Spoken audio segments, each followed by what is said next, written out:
Avale tout, maman Bénédicte, on doit faire ça. Quand mon gendre Hermance a prononcé ces mots dans ma cuisine cet après-midi de juillet, j'ai senti mon cœur s'accélérer d'une manière que je n'avais pas ressentie depuis des années. Et quand ma fille Edith a failli entrer dans la cuisine et voir cette énorme chose devant moi, j'ai cru que mon monde allait s'écrouler. Mais attendez, mes chers, parce que cette histoire n'est pas du tout ce que vous pensez. C'est une histoire d'amour, de famille, sur comment un énorme morceau de gâteau à la carotte a failli gâcher le plus beau plan que nous ayons jamais fait pour sauver ma fille du fauteuil roulant. Bonjour mes amours, je m'appelle Bénédicte, mais vous pouvez m'appeler Maman Ben, comme tout le monde me connaît ici à Kinshasa. J'ai 73 ans et je suis née en 1952, à une époque où les choses étaient bien différentes d'aujourd'hui. Aujourd'hui, je veux partager avec vous une histoire qui s'est passée il y a 8 ans, en 2016, et qui a complètement changé la vie de ma famille. Une histoire qui commence par une tragédie, mais qui s'est transformée en l'une des plus belles choses que j'ai jamais vécues. Avant de commencer mon histoire, je voudrais vous demander, d'où me regardez-vous? Laissez-moi un commentaire. J'adore savoir que ma voix atteint tant de petits coins différents de ce Congo immense. Et si vous aimez, laissez un pouce en l'air et abonnez-vous à la chaîne, ça aide beaucoup cette vieille dame à continuer de raconter ses souvenirs. Je vous promets que cette histoire va toucher vos cœurs d'une manière très spéciale. Je dois remonter un peu dans le temps pour que vous compreniez bien. Ma fille Edith a toujours été une fille pleine de vie, de celle qui ne reste pas tranquille une seule minute. Née en 1980, dès toute petite, elle était électrique, toujours en train de courir dans la cour de notre maison, de grimper aux arbres, de sauter à la corde avec ses amis. Je plaisantais parfois en disant qu'elle avait des piles à la place du cœur, tellement elle avait d'énergie. Elle s'est mariée à 23 ans avec Hermance, un bon garçon travailleur qu'elle a rencontré lors d'une fête de quartier ici, à Kinshasa. Il travaillait comme chauffeur de taxi-bus et elle était professeure d'éducation physique dans une école municipale. Ils formaient un couple parfait, vous savez, de ceux qu'on regarde et qu'on se dit « ça y est, ça marche vraiment ». Ils habitaient dans un petit appartement mais chaleureux, pas très loin de chez moi dans la commune de Lemba. J'y allais presque tous les jours. J'apportais de la nourriture. J'aidais avec les choses, parce qu'une mère reste une mère, n'est-ce pas? On ne cesse jamais de s'occuper de ses enfants, peu importe leur âge. Edith venait d'avoir 36 ans quand tout est arrivé. C'était en mars 2016, un de ces jours chauds de saison des pluies où on a la chemise collée au corps tellement il fait chaud. C'était un vendredi, le 18 mars. Je m'en souviens comme si c'était hier, parce que c'était l'anniversaire de mon défunt mari, Gérard, qui était parti 5 ans auparavant. Edith était sortie plus tôt de l'école parce qu'elle devait venir me chercher pour aller ensemble au cimetière apporter des fleurs. C'était notre tradition, vous savez. Chaque année, ce jour-là, on y allait, on parlait avec lui, on nettoyait la tombe, on mettait des fleurs fraîches. Elle était sur l'avenue Kasavubu, en venant me chercher ici à la maison, quand c'est arrivé. Un camion de livraison a perdu ses freins dans la descente. Le chauffeur klaxonnait désespérément, essayant d'alerter tout le monde, mais il n'y a rien eu à faire. Le camion a percuté de plein fouet la voiture de ma fille, du côté conducteur. L'impact a été si violent que sa voiture a fait 3 tonneaux avant de percuter le poteau électrique. 3 fois, mes chers. Quand on m'a appelé de l'hôpital, mes jambes ont failli me lâcher. C'était la voix d'Hermance, en pleurs, prononçant des mots que j'arrivais à peine à comprendre. « Maman Bénédicte, vous devez venir d'urgence à l'hôpital général de Kinshasa. Edith a eu un grave accident. Mon Dieu, je ne sais même pas comment je suis arrivée là-bas.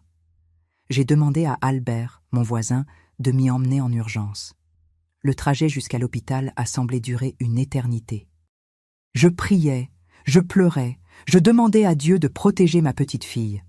Quand je suis arrivée, Hermance était assis dans la salle d'attente, la tête entre les mains, les yeux rouges d'avoir tant pleuré. Il m'a serré fort dans ses bras et m'a dit qu'Edith était en chirurgie, que les médecins faisaient tout leur possible. Nous sommes restés là, à attendre, sans rien savoir. Chaque minute semblait être 1 heure. Je regardais l'horloge au mur et le temps semblait ne pas passer. Après 4 heures éternelles, le médecin est finalement sorti. C'était un homme d'environ 40 ans, avec cette blouse blanche et un regard fatigué. Il nous a emmenés dans une petite salle privée et a commencé à expliquer.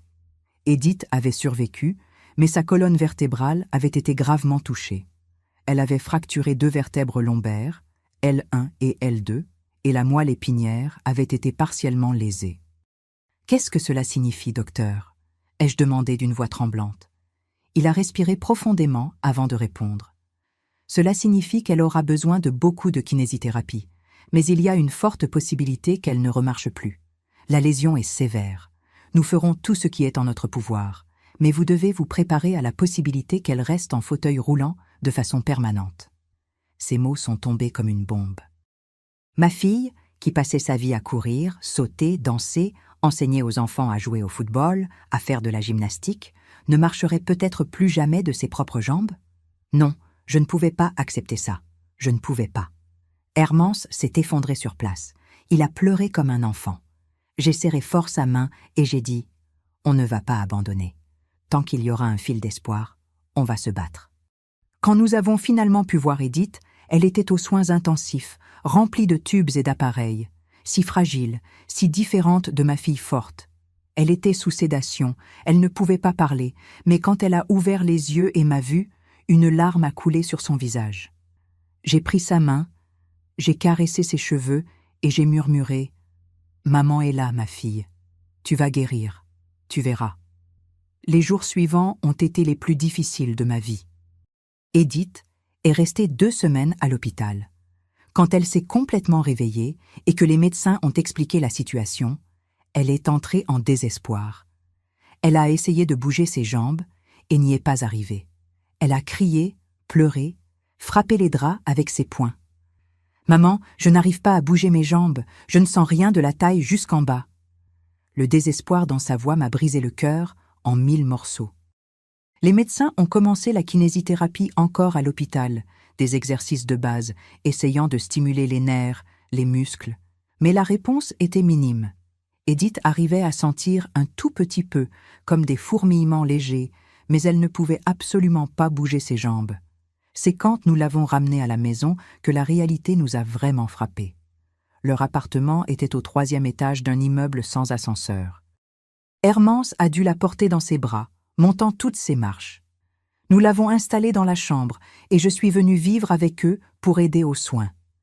Mes chers, voir ma fille dans cet état a été l'une des choses les plus douloureuses que j'ai jamais vécues. Elle qui était si indépendante, si pleine de vie, dépendait maintenant d'aide pour tout. Pour se laver, pour s'habiller, pour aller aux toilettes. La dépression l'a frappée durement.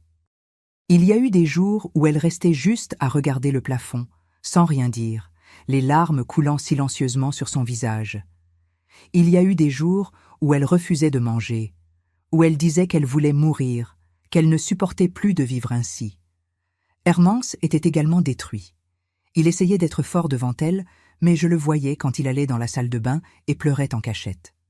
Il aimait cette femme de toutes les forces de son cœur, et la voir souffrir ainsi le tuait aussi de l'intérieur. De chauffeur de taxibus, il avait pris des tours supplémentaires, travaillant même jusqu'à l'aube, parce que les frais médicaux étaient énormes.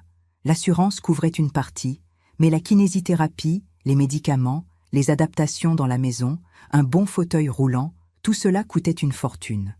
3 mois se sont écoulés ainsi. 3 mois de kinésithérapie intensive, d'espoir et de frustration. Edith allait 3 fois par semaine dans une clinique de rééducation. Le kinésithérapeute, Oswald, était un homme dévoué. Il essayait tout. Des exercices dans l'eau, de la stimulation électrique, des massages, des étirements. Mais les progrès étaient très lents, presque imperceptibles. Edith avait récupéré un peu plus de sensibilité, mais bouger les jambes, rien. C'était comme si elles étaient en plomb, trop lourdes pour obéir aux commandes de son cerveau. C'est alors qu'Hermance a eu une idée. C'était en juin, presque juillet déjà, 3 mois après l'accident. Il est rentré à la maison un jour avec une lueur différente dans les yeux. Il m'a demandé de lui parler dans la cuisine, pendant qu'Edith était dans la chambre à regarder la télévision. « Maman Bénédicte, » a-t-il dit doucement, « j'ai eu une idée, mais j'ai besoin de votre aide. »« Parle, mon fils, » ai-je répondu, en séchant mes mains sur le torchon. Il a regardé autour de lui, vérifiant qu'Edith n'écoutait pas, et a commencé à expliquer.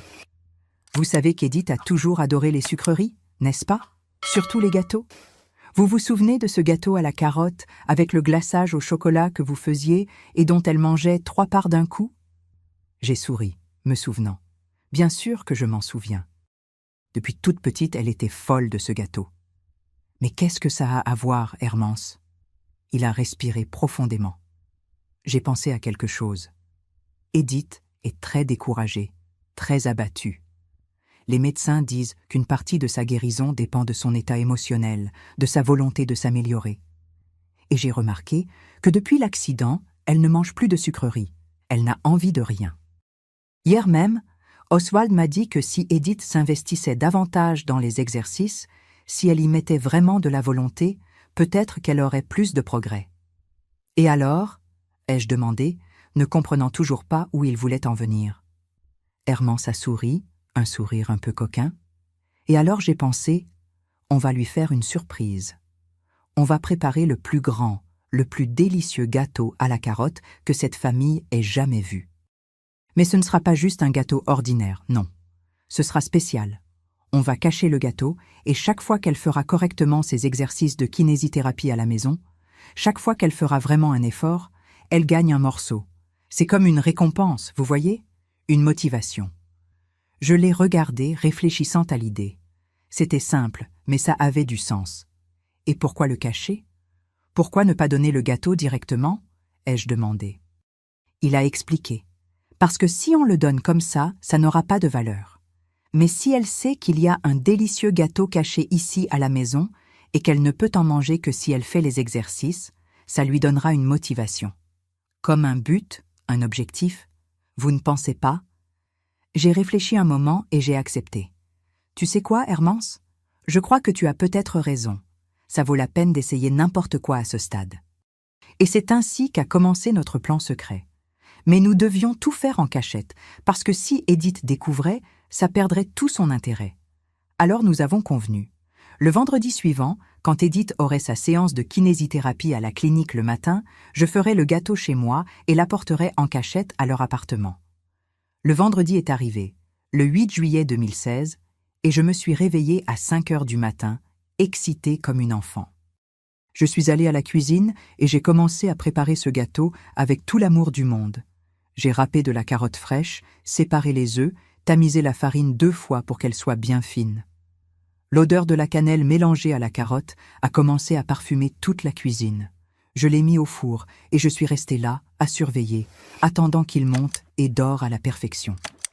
Quand j'ai sorti le gâteau du four, il était magnifique, haut, moelleux, avec cette belle couleur orangée à cause de la carotte.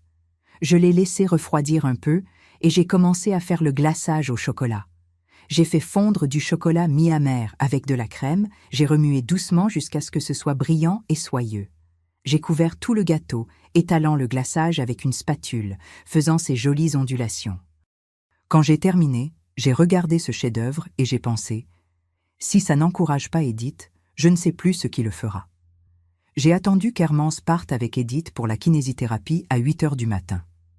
Il est passé chez moi, a pris le gâteau que j'avais emballé dans une boîte bien fermée et l'a emmené caché dans le coffre de la voiture. Le plan était qu'il dépose Edith à la clinique, rentre vite à la maison, cache le gâteau dans un endroit secret, puis aille la chercher. Mais alors est venu le problème. Où cacher un gâteau de cette taille dans un petit appartement?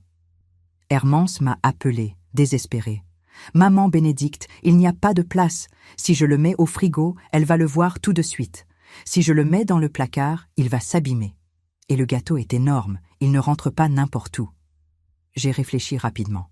« Mets-le dans cette grande boîte en carton qu'il y a dans le petit débarras, celle où c'est écrit « Vieux document ».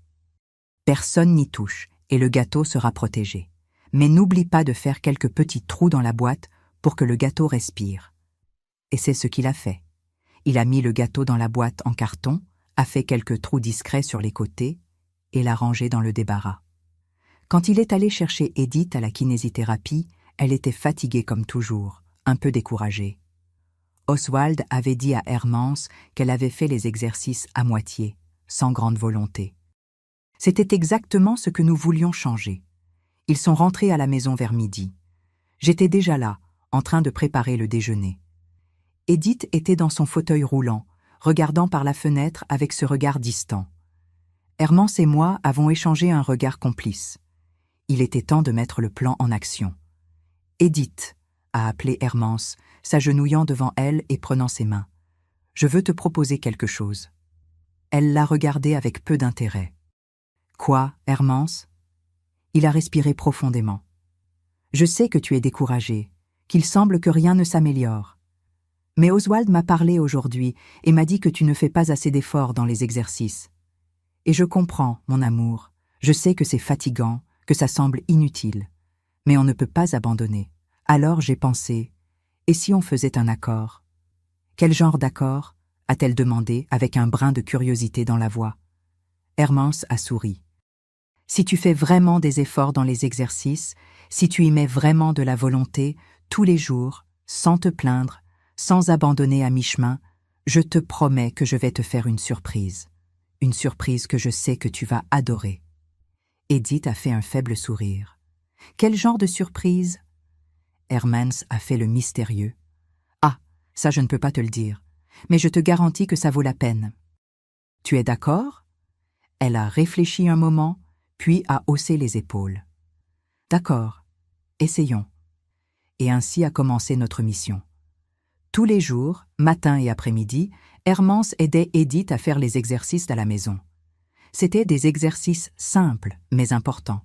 Essayer de bouger les orteils, essayer de contracter les muscles des cuisses, essayer de fléchir les genoux. Au début, elle se plaignait, disait qu'elle était fatiguée, que ça ne servirait à rien. Mais Hermance était ferme, l'encourageait, lui disait qu'elle allait bien. Après 3 jours d'exercice bien faits, le lundi suivant, Hermance a pensé qu'il était temps de donner la première récompense. Il a attendu qu'Edith soit dans la chambre, en train de regarder la télévision, et m'a appelé dans la cuisine avec toute cette urgence. « Ah, maman Bénédicte, venez vite, on doit prendre un morceau du gâteau. » Nous sommes allés tous les deux jusqu'au débarras, avons ouvert la boîte en carton et il était là, le gâteau, toujours magnifique et odorant. Hermance a pris un couteau et a coupé un morceau généreux. « Non, non, Hermance, ce morceau est trop gros, » ai-je chuchoté.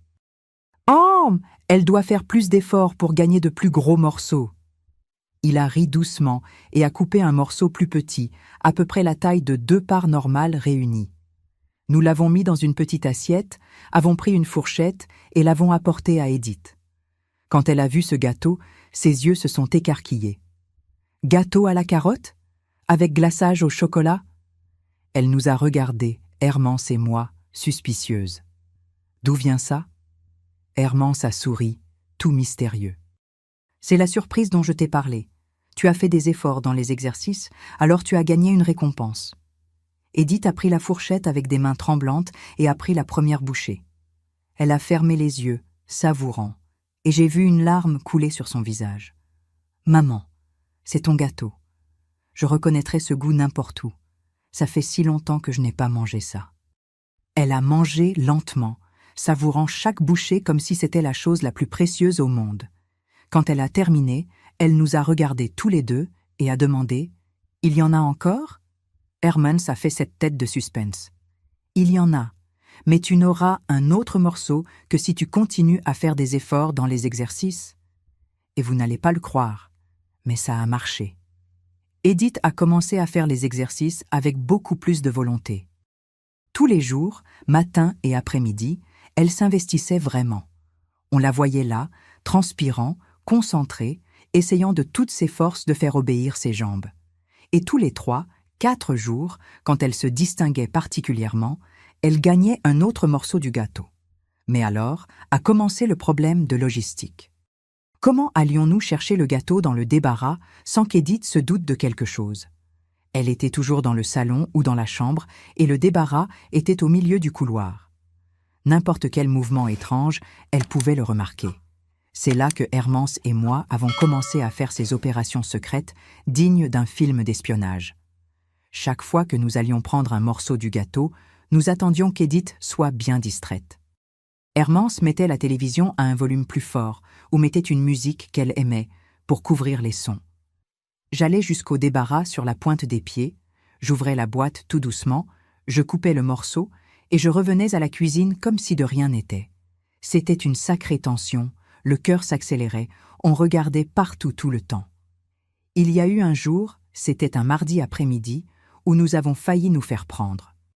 J'étais allée chercher un morceau du gâteau et je revenais vers la cuisine avec l'assiette dans la main, quand j'ai entendu la voix d'Edith appelant de la chambre. « Maman, maman, viens un peu. » J'ai gelé. L'assiette était dans ma main avec cet énorme morceau de gâteau bien visible. Si elle sortait de la chambre à ce moment-là et me voyait dans le couloir, elle allait tout découvrir. J'ai réfléchi vite. Il y avait une petite table dans le couloir où nous rangions le courrier. J'ai mis l'assiette sous la petite table, bien cachée, couverte par des papiers et des magazines, et je suis allée jusqu'à la chambre. « Qu'y a-t-il, ma fille » ai-je demandé, essayant de paraître normale, mais le cœur battant dans la poitrine. « Maman, tu peux me passer cette crème qui est dans la salle de bain ? J'ai les mains sèches. » Je suis allée jusqu'à la salle de bain, j'ai pris la crème, je la lui ai donnée, et je suis revenue en courant dans le couloir. J'ai repris l'assiette sous la table et je l'ai emmenée à la cuisine, respirant soulagée. Hermance était là, attendant, les yeux écarquillés. « Et alors, elle a failli vous attraper » a-t-il chuchoté. « Presque. De justesse » ai-je répondu, et nous avons tous les deux éclaté de rire, de ces rires nerveux de ceux qui viennent d'échapper de peu. 1 mois s'est écoulé ainsi, avec cette routine d'exercice et de récompense de gâteaux. Et vous savez ce qui a commencé à se passer ? Edith changeait. Ce n'était pas seulement le corps, c'était aussi sa tête. Elle était plus animée, plus pleine d'espoir. Elle a commencé à faire les exercices seule parfois, sans qu'on ait besoin de lui rappeler. Et le plus important, elle a commencé à sentir plus de choses dans ses jambes. Ce n'était pas beaucoup, mais c'était plus qu'avant. Des fourmillements plus forts, des picotements ici et là. Oswald, le kinésithérapeute, a remarqué le changement aussi. Il m'a appelé un jour après la séance et m'a dit « Maman Bénédicte, je ne sais pas ce que vous faites à la maison, mais continuez. Edith est plus motivée, plus concentrée. Elle fait vraiment des efforts maintenant, et je vois des progrès. Petits, mais ce sont des progrès. » Ces mots m'ont rempli d'espoir. Nous étions sur la bonne voie. Mais alors est venu un autre problème. Le gâteau se terminait. C'était déjà fin juillet, presque août, et nous avions mangé plus des 3/4. Hermance est venue me parler, inquiet. « Maman Bénédicte, le gâteau est presque fini. Qu'est-ce qu'on fait ? S'il se termine, Edith pourrait se décourager à nouveau. » J'ai bien réfléchi et j'ai eu une idée. On fait un autre gâteau, mais cette fois on varie. On fait un gâteau au chocolat, ou à l'orange, ou au maïs. On garde la surprise toujours nouvelle, toujours intéressante. Et c'est ce que nous avons fait. Quand le gâteau à la carotte s'est complètement terminé, j'ai fait un gâteau au chocolat avec une garniture au lait concentré sucré. Une fois de plus, opération secrète pour emmener le gâteau jusqu'à l'appartement et le cacher dans le débarras. Quand Edith a reçu le premier morceau du nouveau gâteau et a vu que ce n'était plus celui à la carotte, elle a été surprise. « Ils ont changé le gâteau !» s'est-elle exclamée. « C'est parce que tu vas si bien que tu mérites de la variété », a répondu Hermance, fière. Et nous avons continué ainsi, semaine après semaine, mois après mois. C'était en septembre, 5 mois après l'accident, que le miracle a vraiment commencé à se produire. Edith faisait les exercices dans le salon, avec Hermance qui l'aidait, quand soudain elle a crié « Hermance, Hermance, j'ai bougé mon gros orteil !» Nous avons couru pour voir, et elle était là, ultra concentrée, le visage rouge d'effort, et le gros orteil du pied droit bougeait, très lentement, mais il bougeait. J'ai commencé à pleurer immédiatement. Ce n'était pas des larmes de tristesse, c'était de la joie pure, de l'espoir renouvelé. Hermance s'est agenouillée devant elle et a embrassé ce gros orteil comme si c'était la chose la plus précieuse au monde. « Tu as réussi, mon amour. Tu as réussi. » Edith pleurait aussi, mais souriait d'une manière que je n'avais pas vue depuis des mois. À partir de ce jour, les progrès se sont accélérés. Semaine après semaine, elle gagnait plus de contrôle sur ses jambes. D'abord, ce fut bouger tous les orteils. Puis, elle a réussi à fléchir un peu la cheville, puis à plier légèrement le genou. Chaque petite conquête était célébrée comme si c'était une victoire olympique. Et le gâteau? Ah, le gâteau continuait d'être le carburant de tout ce voyage. Il y a eu un après-midi, début octobre, où Hermance m'a appelé dans la cuisine avec cette urgence habituelle. « Maman Bénédicte, venez, on doit prendre un morceau du gâteau. » J'étais en train de pétrir du pain, les mains pleines de farine, mais j'ai tout laissé et je suis allée avec lui jusqu'au débarras. Nous avons ouvert la boîte et il était là, le gâteau à l'orange que j'avais fait la semaine précédente, encore tout frais. Hermance a coupé un morceau, mais cette fois il a coupé un vraiment gros, énorme.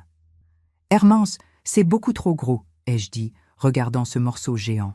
« C'est qu'aujourd'hui elle le mérite, maman Bénédicte. Aujourd'hui elle a réussi à rester debout avec appui pendant presque 1 minute entière. » J'ai mis le morceau dans une grande assiette et nous sommes revenus à la cuisine.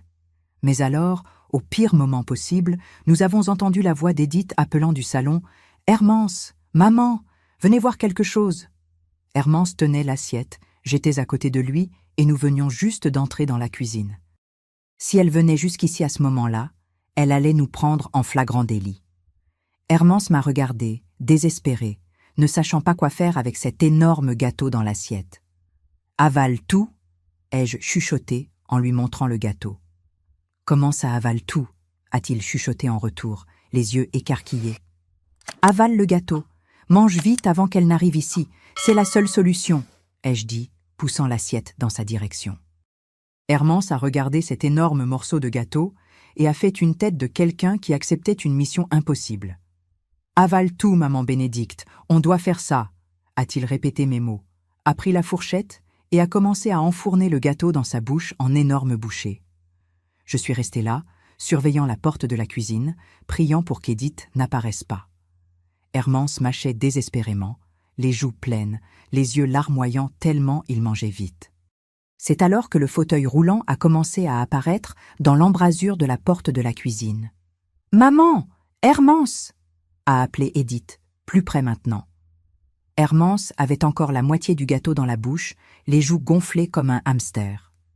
J'ai pris l'assiette de ses mains et je l'ai jetée dans le placard sous l'évier. J'ai fermé la porte rapidement et je me suis tournée vers Edith avec le sourire le plus innocent du monde.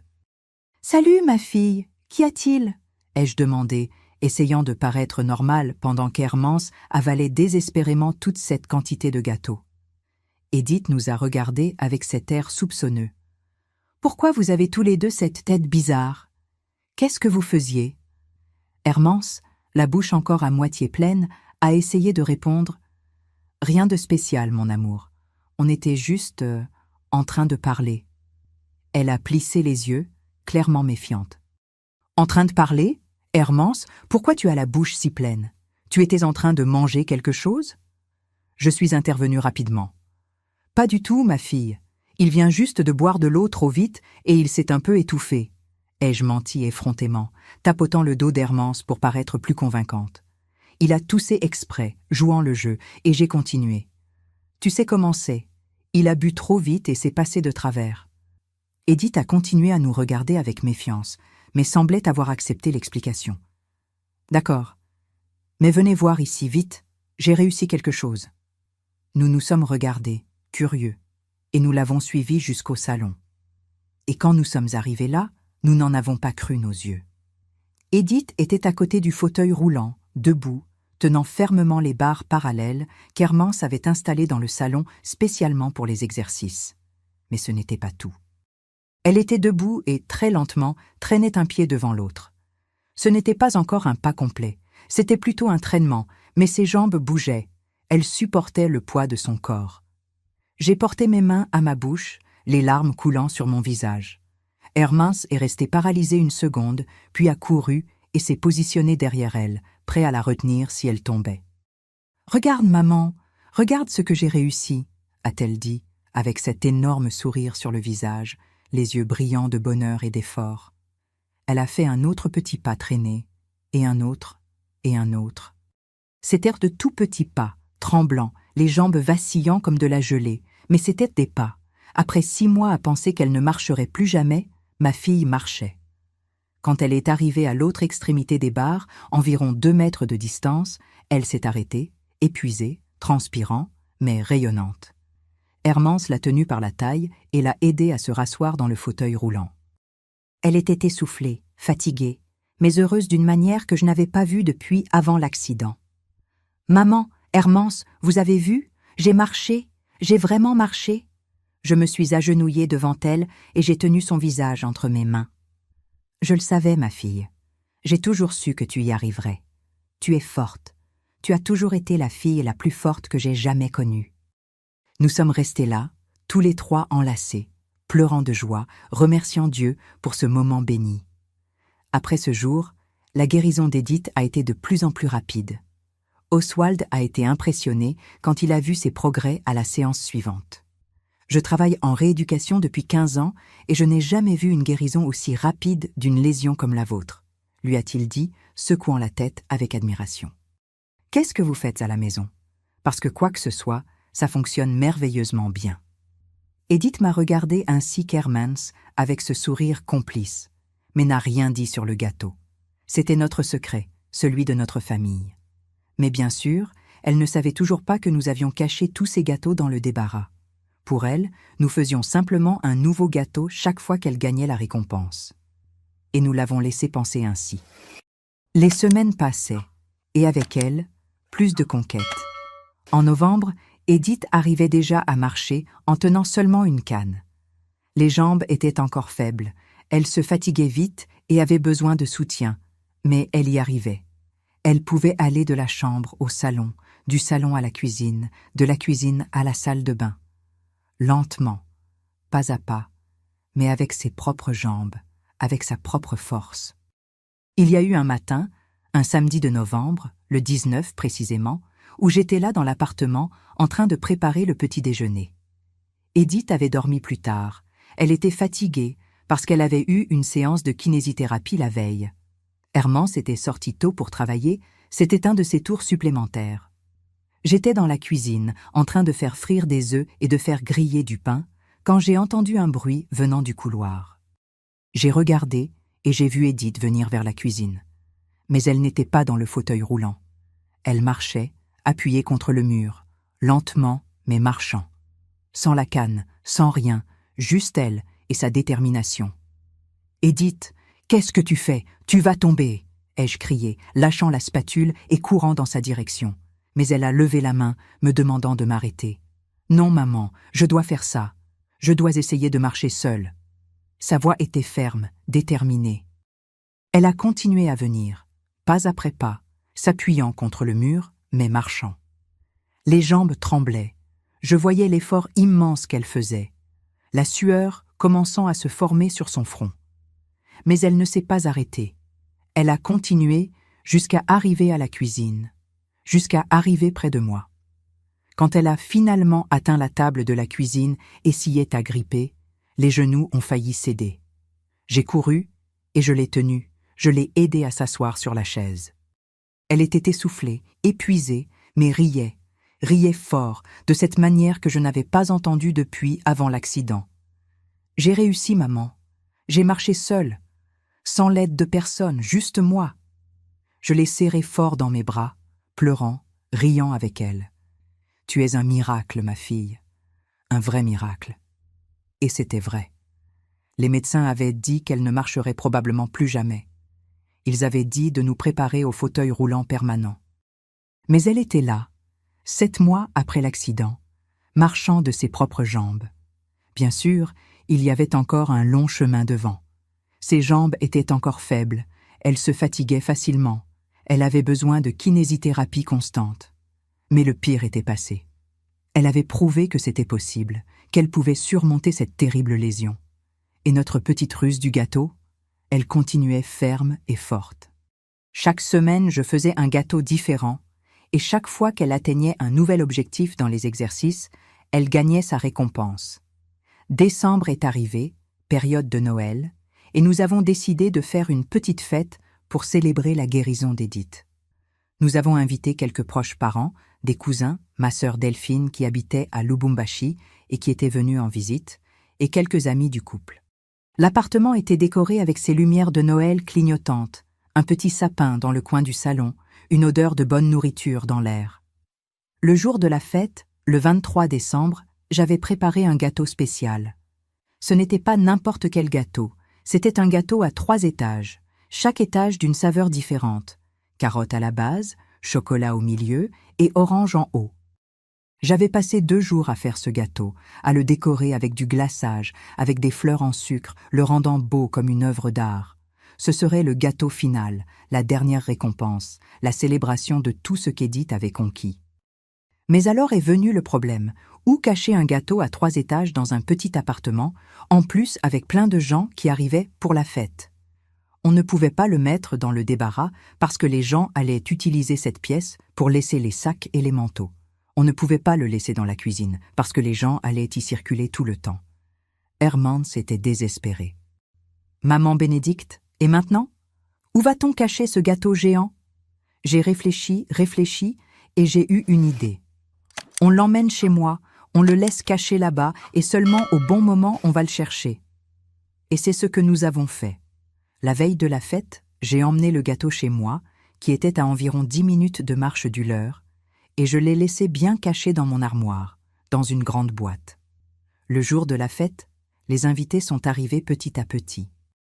Delphine est arrivée en apportant des beignets et des mandazis, mon cousin Oswald a apporté du fufu et des saucisses grillées, l'amie d'Edith, Léonie, a apporté du poulet rôti. La table était généreuse, pleine de bonne nourriture, mais le point culminant de la soirée serait le gâteau. Seulement personne à part Hermans et moi ne le savait. Edith était belle ce jour-là. Elle avait mis une belle robe rouge, elle avait coiffé ses cheveux, mis un léger maquillage. Et le meilleur de tout, elle marchait dans toute la fête avec la canne, recevant les invités debout. Tous ceux qui arrivaient étaient impressionnés parce que beaucoup ne l'avaient pas vue depuis l'accident.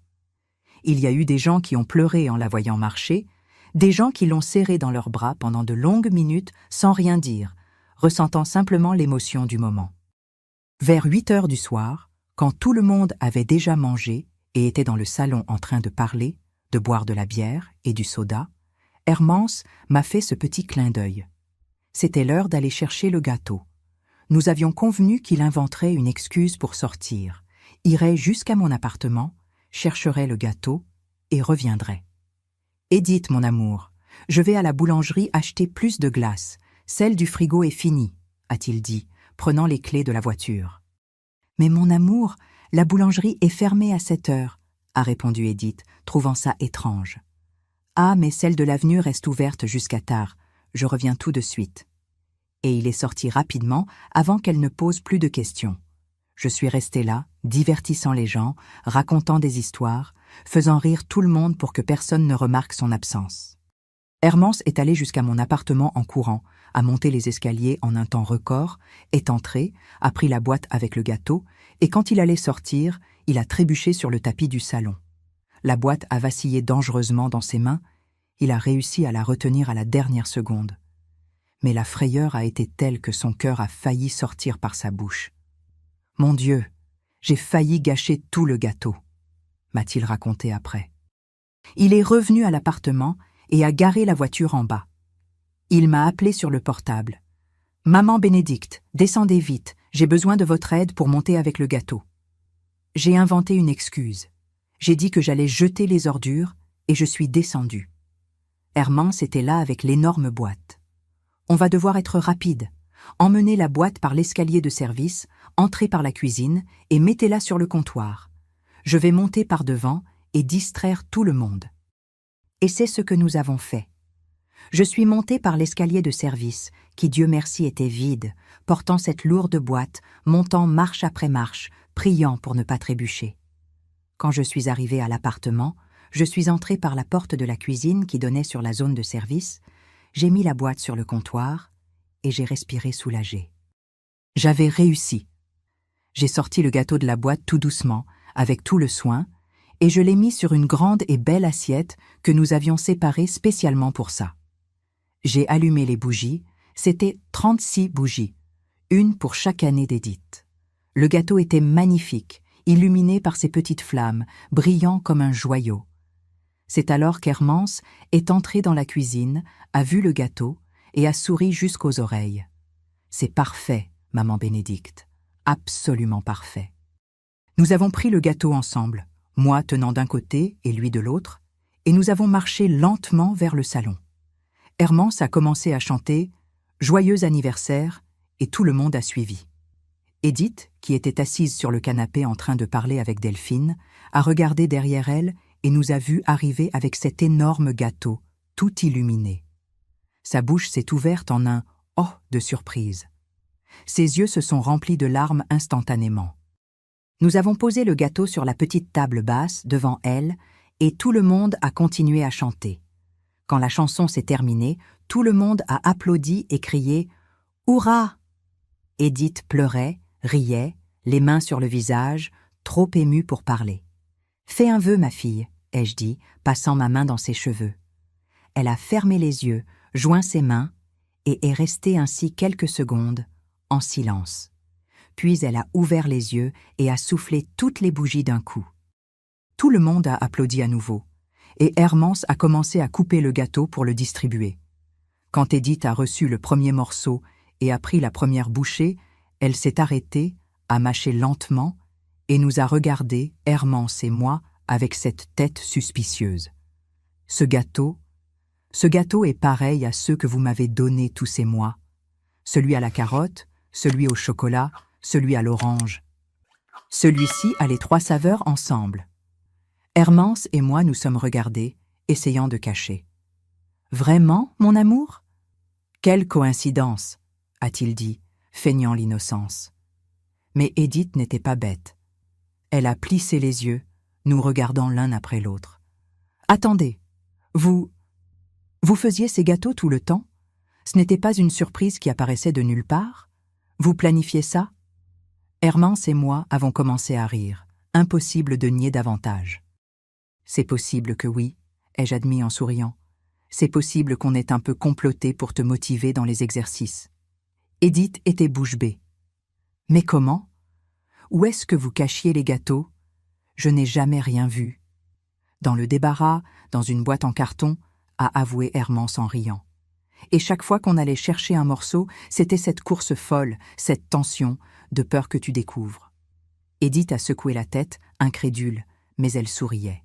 « Vous êtes fous, complètement fous, mais vous êtes les meilleurs fous que je pourrais avoir dans ma vie. » La fête a continué jusqu'à tard dans la nuit. Les gens ont mangé, bu, dansé, beaucoup ri. Édith a raconté à tout le monde le plan secret du gâteau, et tout le monde a trouvé ça génial, la chose la plus créative qu'ils aient jamais entendue. Ma sœur Delphine est allée jusqu'à dire « Bénédicte, tu as toujours été une femme aux idées brillantes, mais celle-ci était la meilleure de toutes. » Quand la fête s'est terminée et que les gens sont partis, il était déjà passé minuit. Je suis restée pour aider à nettoyer le désordre. Édith était assise sur le canapé, fatiguée mais heureuse, la canne appuyée à côté d'elle. Hermance ramassait les verres vides dans le salon. C'est alors qu'Édith nous a appelés pour nous asseoir avec elle. « Asseyez-vous ici, tous les deux, je dois vous dire quelque chose. » Nous nous sommes assis, un de chaque côté d'elle. Elle a pris la main de chacun et a commencé à parler, la voix nouée par l'émotion. « Je sais que ces derniers mois ont été les plus difficiles de ma vie. Il y a eu des jours où j'ai cru que je n'allais pas tenir, que j'allais tout abandonner. Mais vous deux, vous n'avez jamais abandonné. Pas une seule seconde. » Elle a essuyé ses larmes du revers de la main et a continué. « Hermance, qui a travaillé doublement, qui a fait des tours supplémentaires, qui s'est occupée de moi avec tout l'amour du monde, qui m'a portée dans ses bras quand je ne pouvais pas marcher, qui est restée à mes côtés les nuits où je pleurais sans arrêt. Et toi, maman, qui as quitté ta maison, ta vie, pour rester ici avec moi, me donnant le bain, m'habillant, me nourrissant, me consolant. Et ce plan fou du gâteau, qui semblait être une bêtise, mais qui a fait toute la différence. Vous n'avez pas idée à quel point ces morceaux de gâteau étaient importants pour moi. Ce n'était pas seulement la douceur, c'était ce que ça représentait. Que vous croyiez en moi, que je pouvais y arriver, que ça valait la peine de faire des efforts. Je pleurais, Hermance aussi. Nous nous sommes serrés là, tous les trois ensemble, dans une étreinte forte, pleine d'amour. On referait tout, ma fille, 1000 fois s'il le fallait, ai-je dit. Parce que la famille, c'est ça.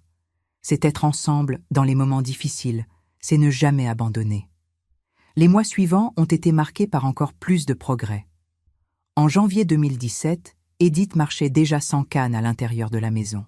Elle avait encore besoin de la canne pour sortir dans la rue, pour marcher de plus longues distances, mais à l'intérieur de l'appartement, elle pouvait marcher seule, en sécurité. En février, elle a commencé à faire de légères promenades dans le quartier, toujours accompagnée par Hermance. En mars, 1 an après l'accident, elle est retournée au travail. Elle n'est pas retournée à l'école où elle enseignait avant, parce que celle-ci avait beaucoup d'escaliers et c'était encore difficile pour elle. Mais elle a obtenu un poste dans une nouvelle école, de plein pied, avec des rampes et de l'accessibilité.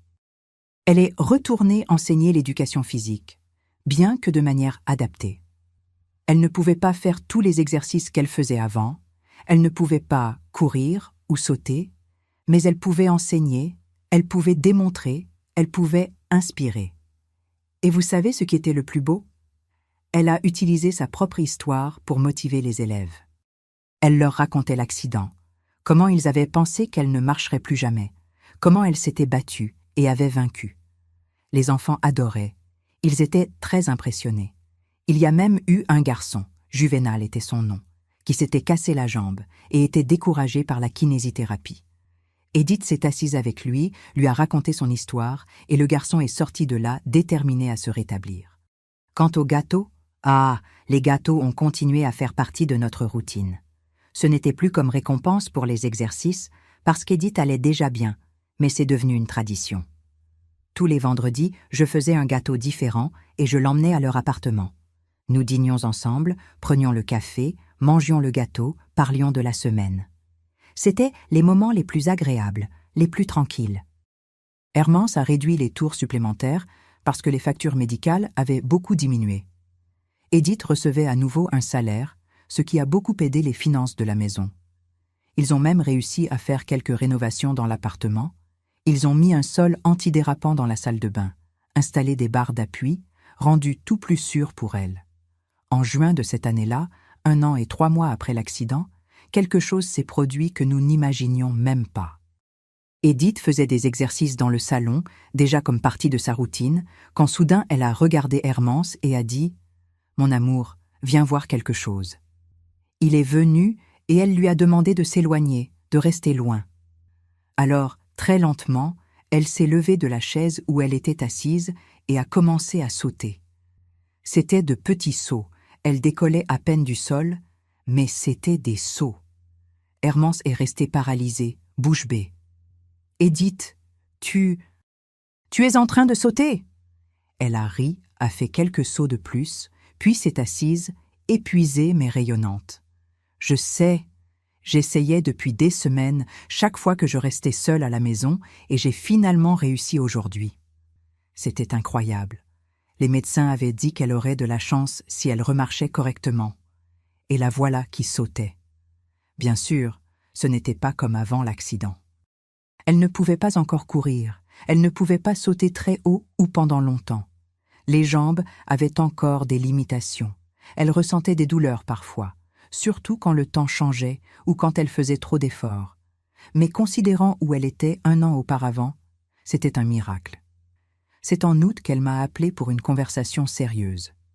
Nous nous sommes assises dans le salon, juste nous deux, et elle a commencé à parler.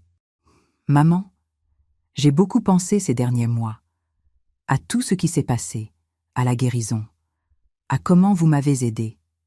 Et je voudrais faire quelque chose, tu sais, quelque chose pour rendre l'appareil, pour aider d'autres personnes qui vivent ce que j'ai vécu. J'étais curieuse. Qu'est-ce que tu as en tête, ma fille ?» Elle a respiré profondément. « Je veux commencer à visiter des gens qui ont eu des accidents similaires, qui sont en fauteuil roulant, que les médecins ont condamnés. Je veux leur raconter mon histoire, leur montrer qu'il est possible de se rétablir, leur donner de l'espoir. Je ne veux rien créer de formel, je ne veux pas de bureaucratie. Je veux juste y aller, parler, être une amie, un soutien. J'ai trouvé l'idée magnifique. Et comment comptes-tu trouver ces personnes? Elle a souri.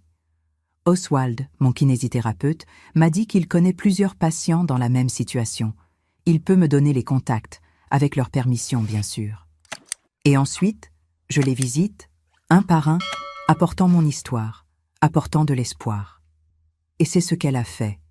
Elle a commencé doucement, visitant une personne par semaine.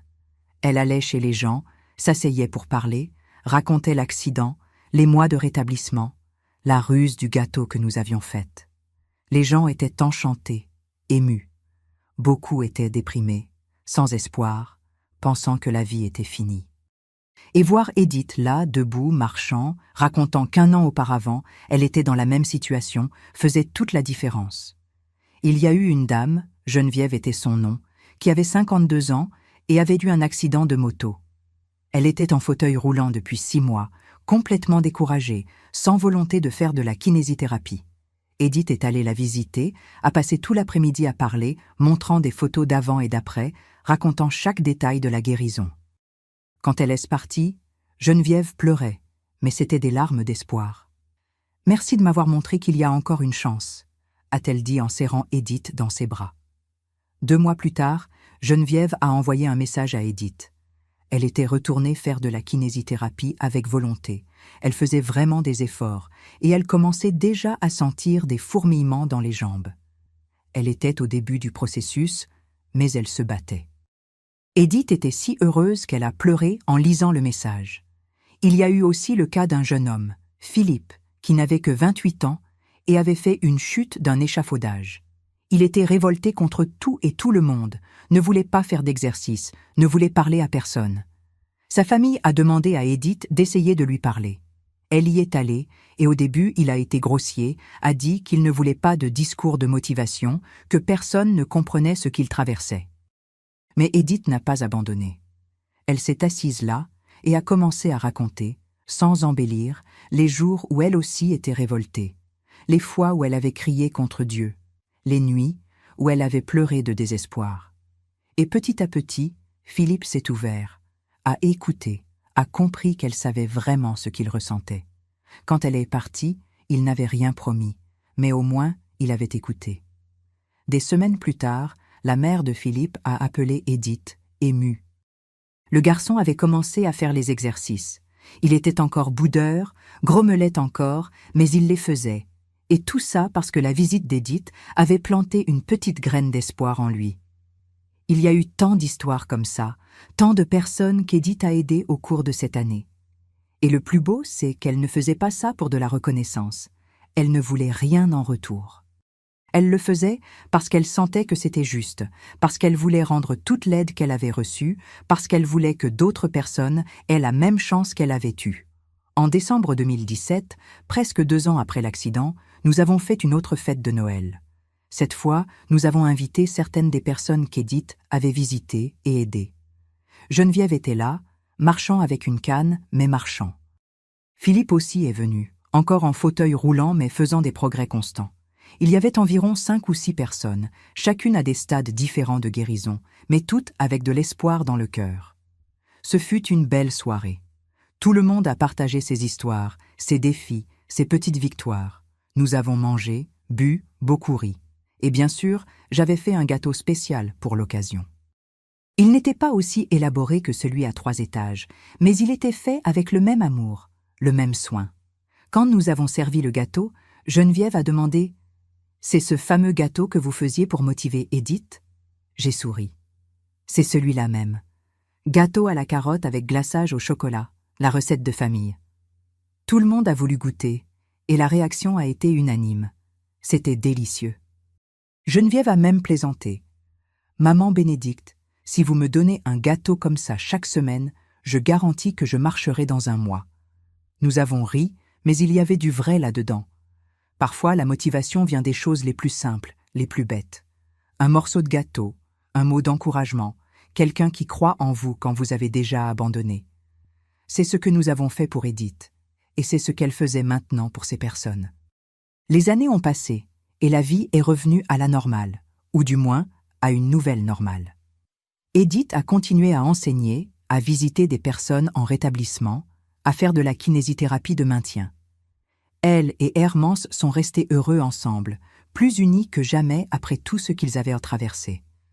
En 2019, 3 ans après l'accident, ils ont décidé d'avoir un enfant. Les médecins étaient réticents au début, parce qu'ils ne savaient pas si le corps d'Edith supporterait une grossesse après tout ce qu'elle avait vécu. Mais ils ont fait plusieurs examens, consulté des spécialistes, et à la fin, ils ont donné le feu vert. Ce sera une grossesse à risque, a expliqué le médecin. Mais ce n'est pas impossible. Vous devrez faire un suivi rigoureux, mais ça peut marcher. Et ça a marché. Edith est tombée enceinte en mai de cette année-là. La grossesse s'est bien passée, sans complications majeures. Elle a dû ralentir le rythme, arrêter les visites pendant un moment, se reposer davantage. Mais elle était heureuse, rayonnante, réalisant un rêve qu'elle pensait être mort avec l'accident. Je n'oublierai jamais le jour où elle m'a appelé pour me l'annoncer. « Maman, je suis enceinte, tu vas être grand-mère. » J'ai tellement pleuré, mais tellement que je n'arrivais même pas à répondre correctement. C'était une victoire de plus, une preuve de plus que la vie continue, qu'il y a toujours de l'espoir. Le bébé est né en février 2020, une belle petite fille, parfaite, qu'ils ont baptisée Amélie, en hommage à ma mère, qui était décédée il y a de nombreuses années.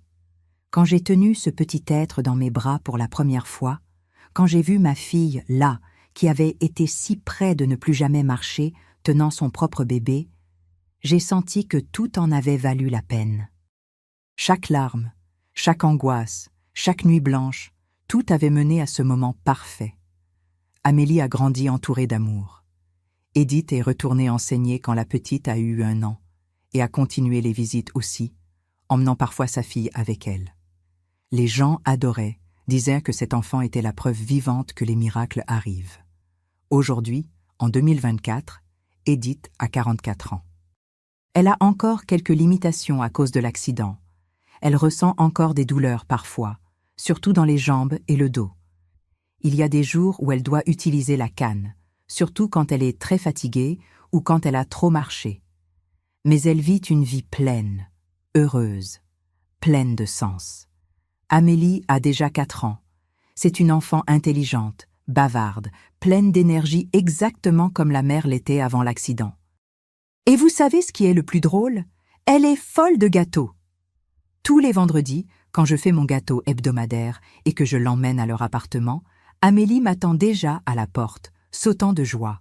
« Mamie Ben, tu as apporté du gâteau ?» Et j'en apporte toujours, bien sûr. C'est une tradition de famille maintenant.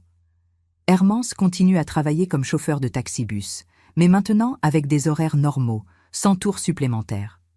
Il a 48 ans aujourd'hui, quelques cheveux blancs commencent à apparaître, mais il reste cet homme bon, aimant, dévoué. Chaque fois que je le regarde, je remercie Dieu d'avoir mis un homme comme lui dans la vie de ma fille. Un homme qui n'a pas abandonné quand tout semblait perdu, qui a travaillé doublement pour payer les factures, qui s'est occupé d'elle avec tout l'amour du monde. Et moi? Eh bien, je suis toujours là, avec mes 73 ans, faisant mes gâteaux chaque semaine, visitant ma fille et ma petite-fille chaque fois que je peux. Je suis retournée dans mon appartement quand Edith s'est rétablie, mais je reste très présente dans leur vie. Je passe chez eux au moins 3-4 fois par semaine. J'aide à m'occuper d'Amélie quand ils en ont besoin, je fais à manger, je range la maison, je suis une vraie grand-mère gâteau. Il y a eu un après-midi, il y a environ 2 mois, où j'étais là dans leur appartement en train de faire un gâteau au maïs. Amélie était assise sur le comptoir de la cuisine, m'aidant à mélanger la pâte. Elle avait de la farine sur le nez, dans les cheveux, elle était toute sale, mais heureuse comme tout. Edith était dans le salon, corrigeant les copies des élèves, et Hermance était partie au marché acheter des choses qui manquaient.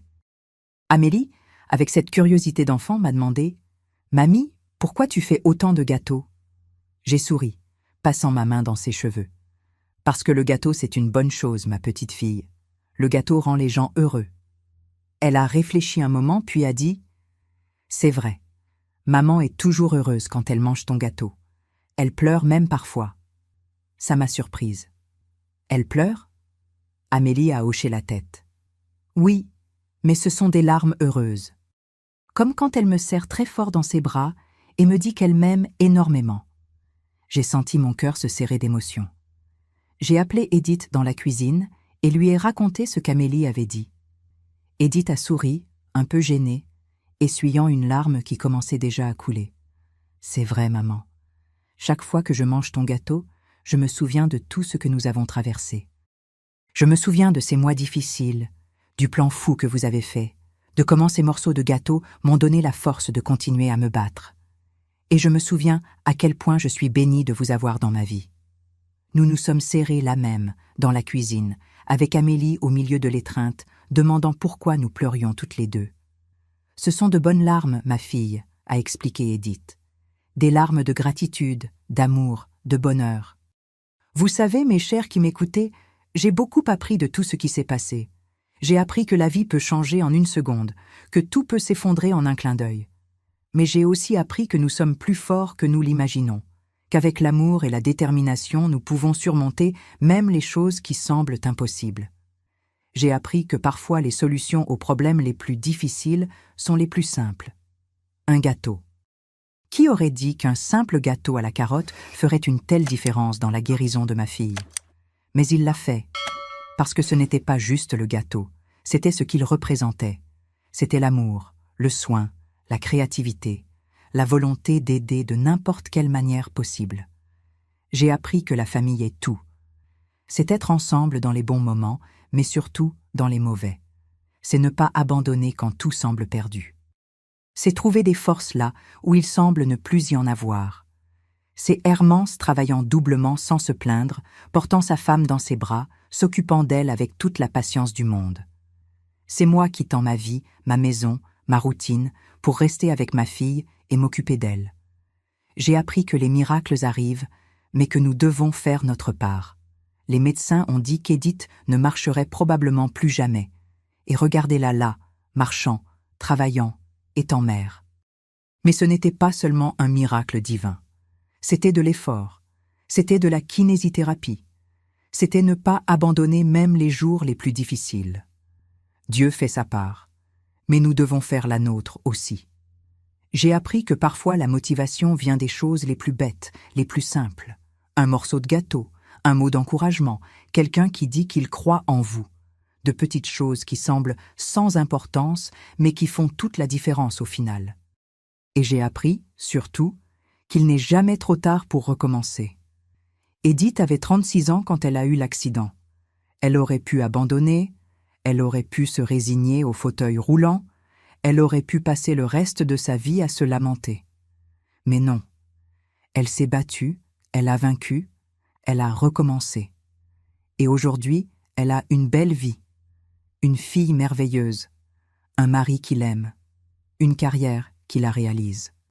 Parfois, je me demande ce qui serait arrivé si nous avions abandonné ces premiers mois, si nous avions accepté le diagnostic des médecins comme définitif, si nous n'avions pas essayé ce plan fou du gâteau. Est-ce qu'Edith se serait rétablie de la même façon? Je pense que non. Je pense qu'elle avait besoin de cette motivation supplémentaire, de cet encouragement bête mais efficace. Il y a eu des gens qui ont ri quand nous avons raconté le plan du gâteau caché. Il y a eu des gens qui ont trouvé ça bête, qui ont dit que ça n'avait pas de sens. Mais nous ne nous en sommes pas souciés, parce que nous savions, au fond du cœur, que nous faisions ce qu'il fallait. Et les résultats ont prouvé que nous avions raison. Aujourd'hui, quand je vois Edith jouer avec Amélie au parc, courir après elle, sauter, rire, je remercie Dieu pour chaque jour de cette lutte. Pour chaque gâteau que j'ai fait, pour chaque morceau que nous avons caché, pour chaque moment de tension quand nous avons failli être découverts. Tout en valait la peine. Et vous savez ce qui est le plus beau? L'histoire ne s'est pas arrêtée à la guérison d'Edith. Elle a continué, s'est multipliée, a touché d'autres personnes. Chaque personne qu'Edith a visitée et inspirée, chaque personne qui a retrouvé l'espoir grâce à elle, fait partie de cette histoire aussi. Geneviève, qui marche aujourd'hui sans canne. Philippe, qui est retourné travailler même s'il a encore des limitations. Tant d'autres personnes que je ne connais même pas, mais qui ont été touchées par l'histoire de ma fille. Il y a une jeune femme, Céline, qu'Edith a visitée il y a environ 2 ans. Elle avait eu un accident de voiture et était en dépression profonde. Elle ne voulait même pas parler. Edith y est allée, a passé des heures à parler, à tout raconter, à montrer que c'était possible. Céline a mis du temps à réagir, ça a pris des mois, mais finalement elle a commencé à faire des efforts en kinésithérapie. Aujourd'hui, elle marche difficilement, elle porte encore des appareils orthopédiques, mais elle marche. Et vous savez ce qu'elle a fait?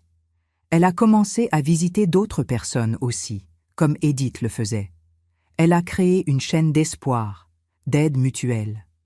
Chaque personne qui se rétablit aide la suivante, et ainsi de suite. C'est beau à voir. Edith m'a raconté l'autre jour qu'elle avait reçu un message d'une jeune femme de Lubumbashi. La jeune femme avait entendu son histoire par une amie d'une amie, de cette façon dont les histoires se répandent. Elle aussi avait eu un accident et était découragée par la kinésithérapie.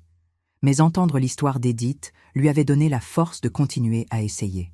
« Votre histoire m'a sauvée », avait écrit la jeune femme. « Elle m'a fait croire que moi aussi je peux y arriver. » Quand Edith m'a montré ce message, nous avons pleuré ensemble. Voir qu'une chose si simple, une histoire si personnelle à nous, aidait des gens que nous ne connaissions même pas, dans des endroits où nous n'étions jamais allés, c'était trop émouvant. Je dis toujours à Edith, « Ma fille, tu as transformé ta douleur en but. Tu as pris la pire chose qui t'est arrivée et tu l'as utilisée pour aider les autres. C'est très noble, très beau. » Et elle répond toujours, « J'ai appris de toi, maman. Tu m'as toujours appris qu'il faut tirer quelque chose de bon, même des mauvaises choses. » C'est vrai. J'ai toujours essayé de lui enseigner ça depuis qu'elle était petite.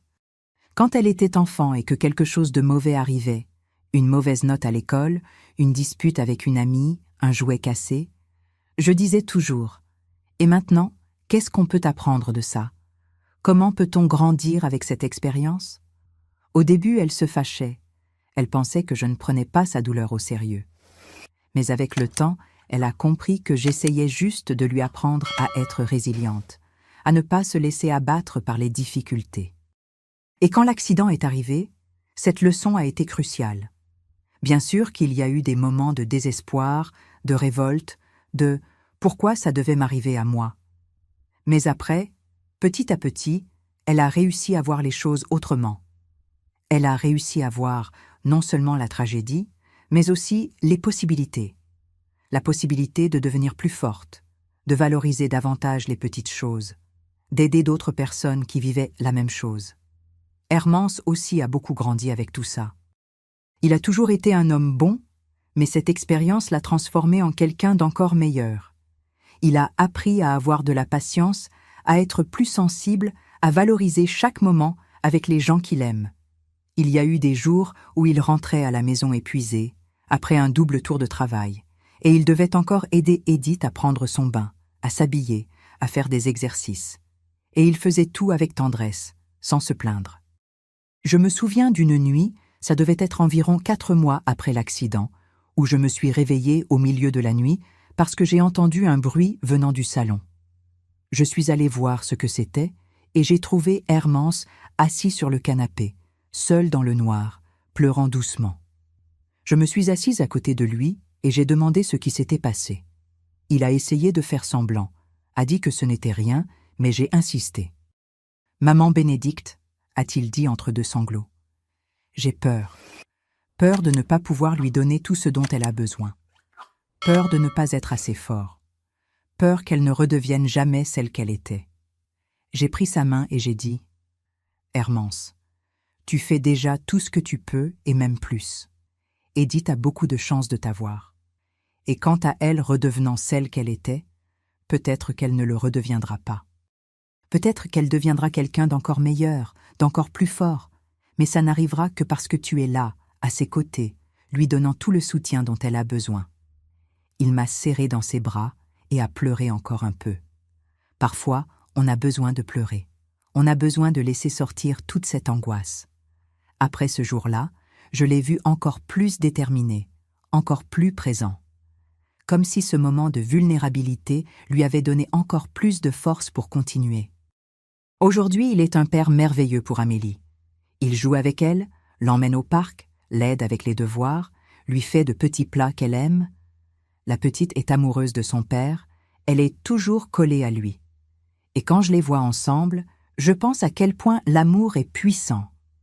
Comment il peut nous faire supporter l'insupportable, surmonter l'insurmontable. La relation entre Edith et Hermance est aussi devenue plus forte après tout ça. Ils ont toujours été un couple uni, mais cette épreuve a encore plus cimenté leur relation. Ils ont appris à mieux communiquer, à partager les responsabilités, à se soutenir mutuellement dans les moments difficiles. Aujourd'hui, ils ont un beau partenariat, une complicité qui est belle à voir. Il y a un moment que j'aime toujours me rappeler. C'était environ 6 mois après l'accident, quand Edith marchait déjà avec une canne, mais avait encore des jours difficiles. C'était leur anniversaire de mariage. Ça faisait 13 ans qu'ils s'étaient mal mariés. Hermance avait préparé une surprise. Il m'a demandé de rester avec Edith pendant qu'il sortait pour régler des choses. Quand il est revenu, il a demandé à Edith de s'habiller joliment. Elle a trouvé ça étrange, a demandé ce qui se passait, mais il n'a rien dit. Il l'a aidée à mettre une belle robe, à coiffer ses cheveux, a même mis un peu de rouge à lèvres. Puis, il l'a emmenée jusqu'au balcon de l'appartement, qui donnait sur la cour de l'immeuble. Quand nous sommes arrivés là, nous n'en avons pas cru nos yeux. Hermance avait décoré toute la cour avec des petites lumières, avait mis une petite table au milieu, avec une belle nappe, des bougies, des fleurs. Il avait même engagé un musicien, un guitariste qu'il connaissait, pour jouer des chansons romantiques. C'était simple, mais c'était magnifique, plein d'amour. Edith a commencé à pleurer immédiatement. « Hermance, tu n'avais pas besoin de faire tout ça. » Il a tenu son visage entre ses mains et a dit « Si, j'en avais besoin. Parce que tu le mérites. Parce que je t'aime. Parce que nous sommes ensemble, surmontant tout ensemble, et je veux célébrer ça. Je veux te célébrer toi, la femme la plus forte et courageuse que je connaisse. » Ils ont dîné là, avec le guitariste jouant de belles chansons, les petites lumières clignotant, la brise douce de la nuit. Je suis restée à observer de loin, émue, remerciant Dieu d'avoir mis cet homme dans la vie de ma fille. Parce qu'il y a des hommes qui fuient à la première difficulté. Mais pas Hermance. Il est resté, il s'est battu, il l'a aimé encore plus dans les moments les plus difficiles. Une autre chose qui m'a beaucoup marquée, c'est la réaction des élèves d'Edith quand elle est retournée enseigner. La première fois qu'elle est entrée sur le terrain de la nouvelle école, appuyée sur sa canne, les élèves étaient curieux. Les enfants sont curieux par nature, n'est-ce pas? Ça n'a pas tardé avant que les questions commencent. « Madame, pourquoi vous utilisez une canne? Qu'est-ce qui vous est arrivé? Vous êtes née comme ça ?» Edith aurait pu éviter le sujet, aurait pu inventer une excuse quelconque. Mais non. Elle a fait asseoir les enfants par terre sur le terrain, s'est assise avec eux et a raconté toute l'histoire. Elle a raconté l'accident, le fauteuil roulant, la lutte pour remarcher. Les enfants étaient accrochés à chaque mot, les petits yeux écarquillés d'attention. Quand elle a terminé, il y a eu un garçon, il devait avoir environ 8 ans, qui a levé la main et a demandé « Madame, vous êtes comme une super-héroïne ?» Edith a ri, mais elle avait des larmes dans les yeux. « Non, mon chéri. Je suis juste une personne ordinaire qui n'a pas abandonné. Et vous pouvez être comme ça aussi. Quand quelque chose de difficile vous arrivera dans la vie, souvenez-vous de la maîtresse.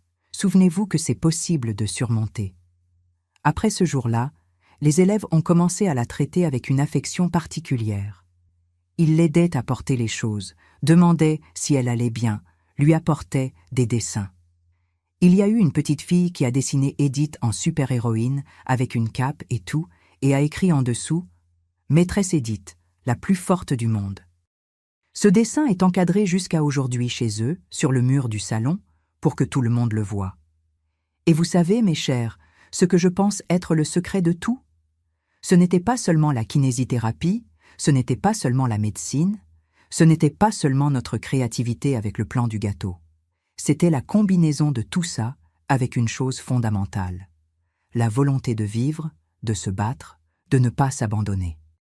Edith aurait pu s'abandonner à la dépression, aurait pu accepter le fauteuil roulant comme son destin permanent.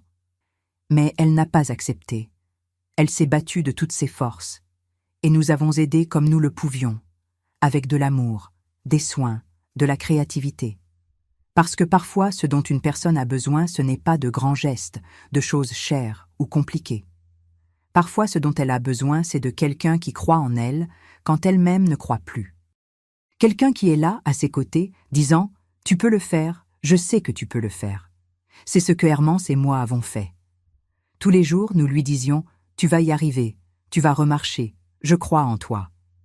Et je pense que ces mots, répétés jour après jour, ont été aussi importants que la kinésithérapie elle-même, parce qu'ils maintenaient l'espoir vivant, maintenaient la flamme de la lutte allumée. Il y a une phrase que j'aime toujours répéter. L'espoir est la dernière chose qui meurt. Et c'est vrai. Tant qu'il y a de l'espoir, il y a de la lutte. Tant qu'il y a de la lutte, il y a de la possibilité. Nous ne pouvions pas perdre l'espoir, pas une seule seconde. Parce que si nous le perdions, Edith allait le perdre aussi. Et là, oui, tout aurait été perdu. Aujourd'hui, quand je regarde en arrière et vois tout ce parcours, je suis émue. Ça a été presque 2 ans de lutte intense, de kinésithérapie, d'exercices, de larmes, de petites victoires. Mais chaque seconde en valait la peine. Parce qu'aujourd'hui, Edith a une vie pleine, heureuse. Elle est mère, épouse, enseignante, amie, inspiration pour tant de gens. Et Amélie? Ah, cette petite grandit en entendant l'histoire du dépassement de sa mère. Elle apprend depuis toute petite que la vie peut être difficile, que de mauvaises choses arrivent, mais qu'il faut continuer à se battre, que nous sommes plus forts que nous l'imaginons. Ce sont des valeurs qui resteront avec elle pour toujours, qui forgeront son caractère, qui l'aideront à affronter ses propres défis le moment venu. Parfois, Amélie demande à sa mère de raconter l'histoire de l'accident. Et Edith raconte, toujours d'une manière adaptée à son âge, sans trop l'effrayer. Elle raconte la voiture, l'hôpital, comment Mamie Ben et Papa l'ont aidée à guérir. Et Amélie finit toujours en disant « Maman, tu es très courageuse. Quand je serai grande, je veux être comme toi. » Ça remplit nos cœurs de joie, de fierté. Voir que nous transmettons des valeurs importantes, que nous créons une nouvelle génération de personnes fortes, résilientes, qui n'abandonnent pas à la première difficulté. Et les gâteaux? Ah, les gâteaux continuent d'être une partie fondamentale de notre famille. Ce n'est plus pour la motivation aux exercices, mais pour l'union, pour la tradition, pour l'amour. Tous les vendredis, sans faute, je fais mon gâteau et je l'emmène là-bas. Nous dînons ensemble, parlons de la semaine, rions, racontons des histoires. Et après, vient le gâteau, toujours différent, toujours délicieux, toujours fait avec soin. Amélie apprend déjà à faire des gâteaux avec moi. Elle adore m'aider, adore casser les œufs, mélanger la pâte, lécher la cuillère, et je lui enseigne, de la même façon que ma mère m'a enseigné, que j'ai enseigné à Edith. C'est une tradition qui passe de génération en génération, plus que de simples recettes. Ce sont des souvenirs, ce sont des histoires, ce sont des liens familiaux. L'autre jour, Amélie m'a demandé « Mamie, quel est le secret pour que le gâteau soit si bon ?» J'ai souri et j'ai dit « Le secret, ma petite fille, c'est de le faire avec amour. Tu peux suivre la recette exactement, tu peux utiliser les meilleurs ingrédients, mais si tu ne le fais pas avec amour, ce n'est pas pareil. L'amour est l'ingrédient secret qui fait toute la différence. » Elle a réfléchi un moment puis a dit « Comme l'amour de vous tous a fait la différence pour maman. » Ça m'a prise au dépourvu. Elle était petite, mais comprenait déjà tant. Exactement pareil, ma belle, exactement pareil. Vous savez, quand je pense à tout ce qui s'est passé, je réalise que cet accident, aussi terrible qu'il ait été, a aussi apporté de bonnes choses. Non pas que je souhaite ça à qui que ce soit, loin de là, mais la vérité est que l'expérience nous a transformés. Elle a transformé Edith en une personne plus forte, plus empathique, plus consciente de la valeur de la vie. Elle a transformé Hermance en un mari et père encore meilleur. Et elle m'a donné l'opportunité d'être encore plus présente dans leur vie, d'aider, de faire la différence. Et plus que ça, elle a donné à Edith un but. Elle aurait pu se rétablir et continuer sa vie normalement, oubliant tout ce qu'elle avait traversé. Mais non. Elle a choisi d'utiliser cette douleur, cette expérience, pour aider d'autres personnes. Elle a choisi d'être une lumière dans l'obscurité d'autres personnes qui vivaient le même désespoir qu'elle avait vécu. Ça me remplit de fierté. Fierté d'être sa mère, fierté d'avoir élevé une personne si spéciale, si généreuse. J'ai toujours essayé de lui enseigner de bonnes valeurs, la bonté, la compassion, la détermination, le courage. Mais quand est venu le moment de vraiment mettre ces valeurs en pratique, au moment le plus difficile de sa vie, elle n'a pas failli. Elle a été tout ce que j'ai essayé de lui enseigner, et bien plus. Il y a des jours où je me demande, et si ce camion n'avait pas perdu ses freins? Et si l'accident n'était pas arrivé? Comment serait notre vie aujourd'hui? Ce serait probablement bien aussi, normal, tranquille. Mais ce ne serait pas pareil. Ça n'aurait pas la même profondeur, la même gratitude pour les petites choses, la même conscience de combien la vie est précieuse et fragile en même temps. Aujourd'hui, nous valorisons des choses qui passaient inaperçues avant. Une promenade au parc, un dîner en famille, la capacité de marcher, de courir, de jouer, des choses qui étaient automatiques avant, que nous faisions sans y penser, sont aujourd'hui célébrées, valorisées. Parce que nous avons failli tout perdre. Et avoir failli perdre quelque chose nous fait encore plus l'apprécier quand nous réussissons à le garder.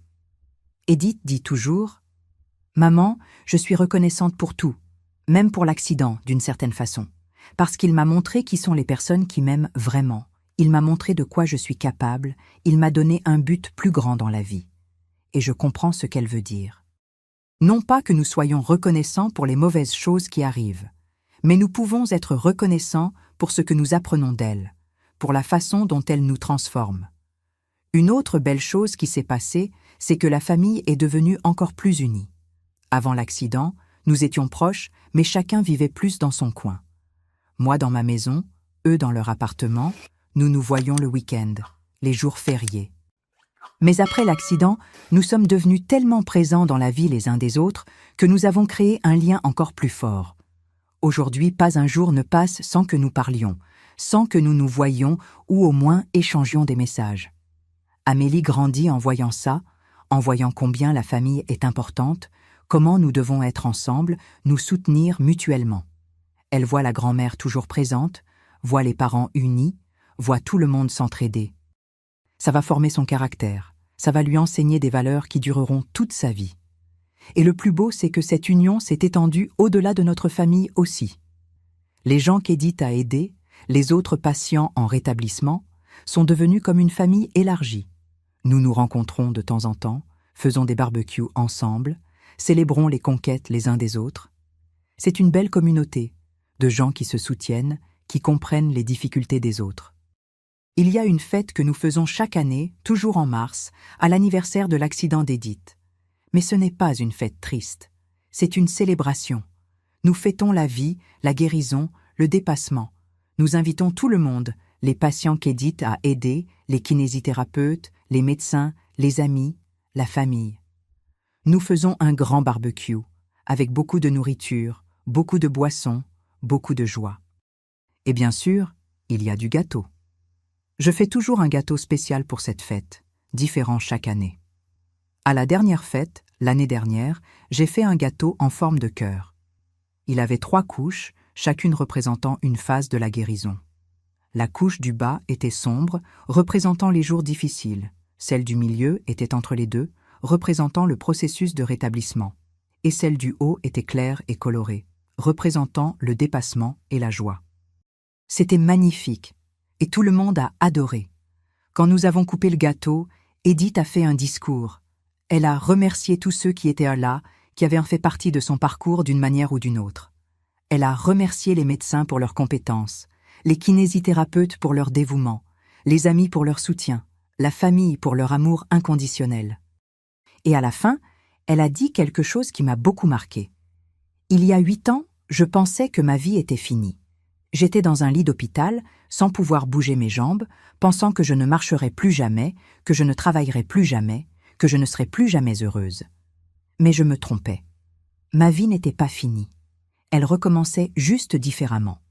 Et aujourd'hui, je peux dire que je suis plus heureuse maintenant qu'avant l'accident.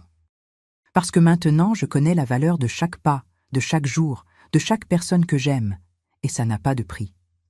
Il n'y avait pas un œil sec à cette fête.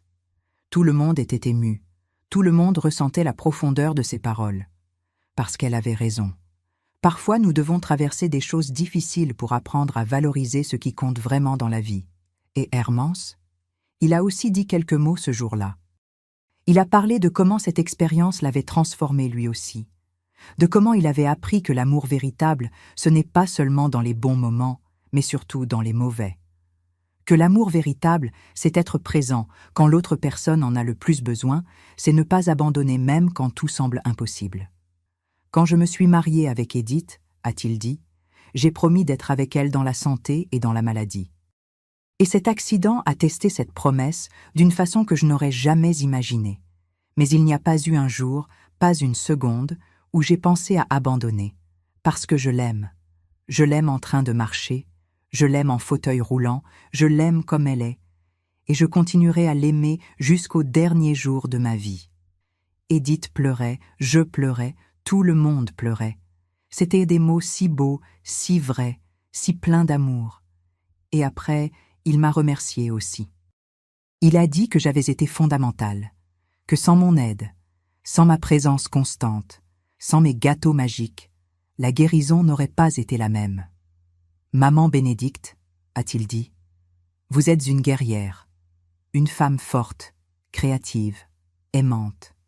Vous avez appris à Edith à être qui elle est, et vous m'avez appris ce que signifie être une famille. Merci pour tout. Je n'ai pas pu retenir mes larmes. Je suis allée le serrer fort dans mes bras, ce merveilleux gendre que Dieu m'a donné. Vous savez, quand j'étais plus jeune, je n'aurais jamais imaginé vivre une histoire comme celle-ci. On n'imagine jamais les rebondissements que la vie va prendre, les défis qu'il faudra affronter. J'ai toujours été une personne simple, femme au foyer, m'occupant de ma famille, faisant mes petites choses quotidiennes.